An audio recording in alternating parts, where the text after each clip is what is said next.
you might want to mention that Kevin's going to speak first. Okay. Well, we'll call this canvassing board meeting to order. November 12th, 2020, 4 p.m. Roll call. Kirby Moyna. Nicole Andreoff. Tom Marzlak. Deb Belter. Kevin Triplett. Okay, first thing on the agenda is to certify 2020 general election results. Resolution, we have a resolution that will need to be signed. Oh, before we do that, I need to have you take the canvassing board oath. So I'm going to read this, I'm going to say aye, and then you're all going to state your name at the same time. And then I'll continue to read it, and then you're just going to repeat after me, and then I'm going to have you sign this, okay? Okay. I Kirby Tom Moyna. Nicole Marzlak. Andreoff. do solemnly swear to support the Constitution of the United States, Do solemnly swear to support the Constitution of the United States, the Constitution of the State of Minnesota, Constitution of the State of Minnesota, and to discharge faithfully the duties of the office of the canvassing board and to discharge faithfully the duties of the office of the canvassing board of the city of Montrose, Minnesota, of the city of Montrose, Minnesota, to the best of my judgment and ability, so help me God. to the best of my judgment and ability, so help me God. If nobody has pens, I brought pens. And then I have a bunch of other stuff. So, in front of you is, I didn't print out the resolution for you, but the resolution contains the same numbers that are in the abstract, and you're just certifying that, and these are the final correct numbers. So, you're just making a motion to adopt resolution 2033. Tom, here's the numbers so you can look at it. And then a motion. Okay, do I hear a motion to adopt resolution number 2020-33, which is a resolution canvassing the November 3rd, 2020 municipal election returns and declaring results? So moved. Okay, any discussion? You second it? Okay. All in favor? Aye. Aye. Motion passes. Okay, so while Kevin speaks to you, I'll get that resolution changed, but then I need you all to sign.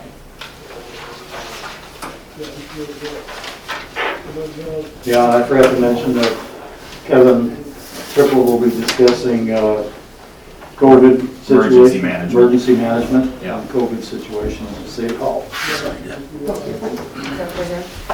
Yep, and then I'm gonna give you a second one. We're gonna sign two, because I don't know if one has to go to Lake County, okay?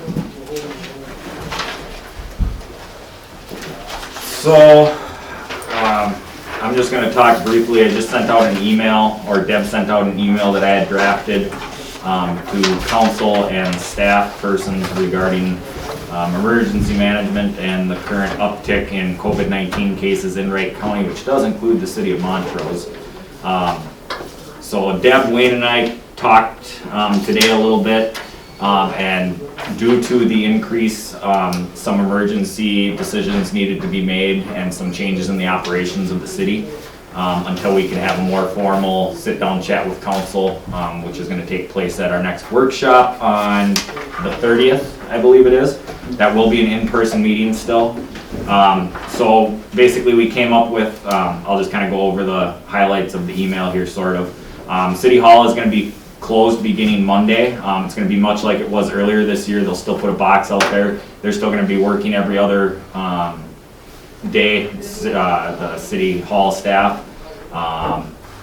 City council members should not go to City Hall to speak with staff at this time. Please use other means to communicate with staff, phone, email, text, whatever works for you guys. Public Works is going to be switching to an every other week rotation, much like they did earlier this year. There's going to be one streets guy and one water guy on each week, and then they'll rotate. In the event of a snowfall, which would constitute an emergency, all Public Works staff will need to come to assist with snow removal. In the event all staff are in, they must remain socially distanced from one another. Non-essential public works projects need to be put on hold. With limited staff at work and winter always causing more work than we know what to do with, Any non-essential projects need to be put on hold. Unfortunately, this will cause the skating rink likely to not get up this year. It's my recommendation, and this can be discussed further at our workshop, that the skating rink not be put up this year. We need to limit city liability and encourage people not to gather, whether it be indoors or outdoors, to prevent the city's liability. Skating can and will likely be difficult to have people socially distance and cannot control the numbers who utilize the facilities. Also, with limited staff, this project will be next to impossible to complete while remaining socially distanced. Park and Rec tree lighting event, Caroling with Santa, needs to be canceled. While this event is outdoors, we cannot prevent the number who may attend. Also, with the limited public works staff, the tree may not get the lights up in time, if at all, this year. Tree lights is not an essential staff function that needs to be, that they need to focus on right now. They need to focus on keeping our infrastructure where it needs to be. And then with Park and Rec Commission, which is a commission of the city, we need to take the event seriously and postpone or cancel the event to prevent the spread of COVID-19 in our community. At the workshop on 11:30, we'll need to discuss future in-person meetings of council and staff, likely to change to Zoom meetings or some kind of teleconference meetings, however we decide at that workshop. Maybe we need to look at getting a Zoom account for something a little bit more official. What we had worked, but Zoom is a pretty robust system as well, and it's not overly expensive. And I think if we have to, the emergency management budget can be utilized for that, just because it's, and then we can deal with it next year as things go on. And just so you know, I don't know if you're aware of this, but we budgeted for iPads for all of you for this coming January. And then Wendy's gonna be keeping the community Thanks, center Jess. closed from the beginning of December moving forward.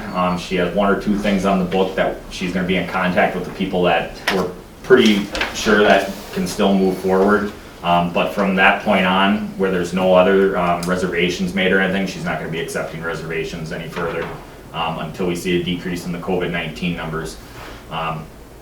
My position in this is really to help protect the city staff, council, and the liability of the city. I'm not doing this because I want to cease anything from happening, because I don't want to see that, but we have to be concerned about the city liabilities, whether you believe the COVID numbers are happening or they're not. The data is there, unfortunately, and we have no choice but to follow the data and where that's bringing us. So right now, my greatest concern is the liability to the city and also the staff, and making sure that we can keep our infrastructure up and running and stuff. So until we have that workshop, those are kind of the orders that are kind of going to be the marching orders for this time. Again, I talked with Deb and Wayne pretty extensively today to try and get things figured out, how we're going to move forward with things, and I think that's the best for right now anyways. So just kind of an update for you moving forward. So. And I don't know if Kevin shared with you, but Buffalo, the city of Buffalo has closed their doors, and so has the city of Maple Lake today. And then I was telling them, I don't know if you were here yet, Kevin, but my friend is the clerk in Dassel. Their city hall has nobody working there. They have 2 people, both of them have tested positive to COVID. They're shut, nobody's there, and they have 7 other people.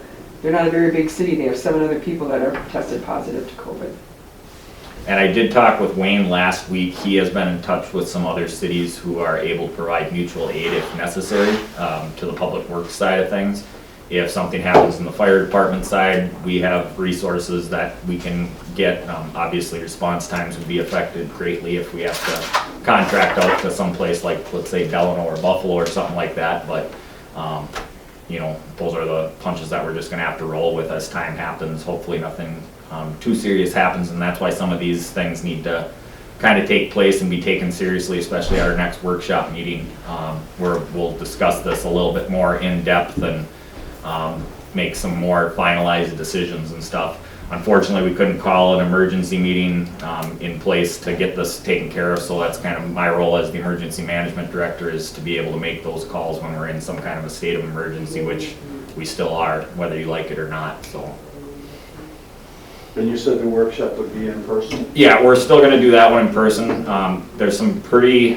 We're going to switch it to the community center though. Yeah, in my opinion, this stuff can't be taken lightly, and I don't want to make the decision for the city moving forward in a midterm or long-term range without having some serious, robust discussion. And in order to do that, teleconference or Zoom, I think would be much harder to do when we're making some serious decisions like this, and I'll have some more numbers at my fingertips while we're there.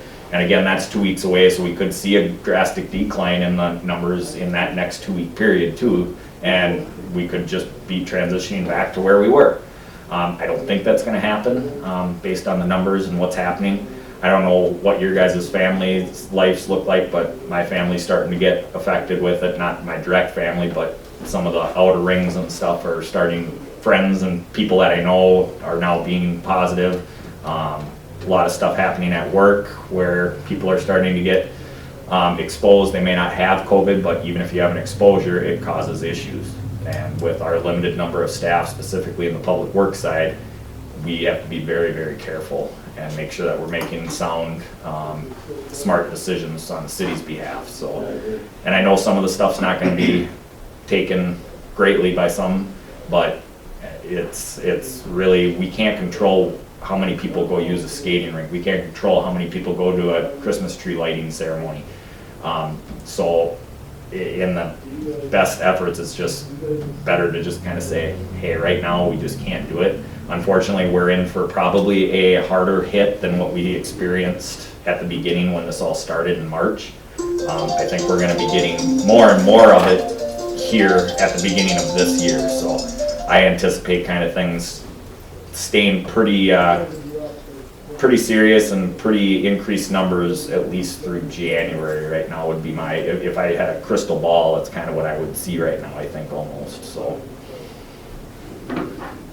And I just wanted to, there's just 3 of you here, but I just want you to know honestly how blessed you are to have him as an emergency management director, because in other cities that I've worked in, nobody's ever been on top of things like he is, and stay in tune with the staff and with the council and just keeping everybody apprised of what's going on, and assisting staff in getting things going and making things happen in the best interest of the residents and the staff and the city council.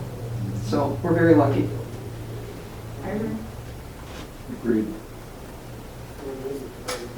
Okay. Any other topics of discussion? Just think about all that stuff for the council workshop coming up and anything else that you guys might think might benefit the city and stuff, because again, it's gonna warrant some serious discussion and some serious changes that I know a lot of people aren't gonna like, because it's the world that we live in. But I don't make marching orders on my own. I follow what's being kind of spewed out from people above me even, and like Deb said, you know, they contact me, I start looking into things, I start making phone calls and things like that. I don't just come off of things with a whim. We had some discussion about some exposure stuff last week, and I probably spent 2 hours on the phone and on emails trying to figure out what to do if scenario A happens or scenario B happens, and I had sent out an email kind of about that as well, and it's a pain in the butt, but we're getting through it, and thankfully we haven't had any serious exposures yet. And I think a lot of that does have something to do with the decisions you guys have made, the decision staff has made, and the hard times that the residents have had to go through because things are changing. All right, Motion adjourned. Second. all in favor? Aye. Aye. All right. Thank you, everybody, Thank for you coming so in. much. Yeah. Thank you.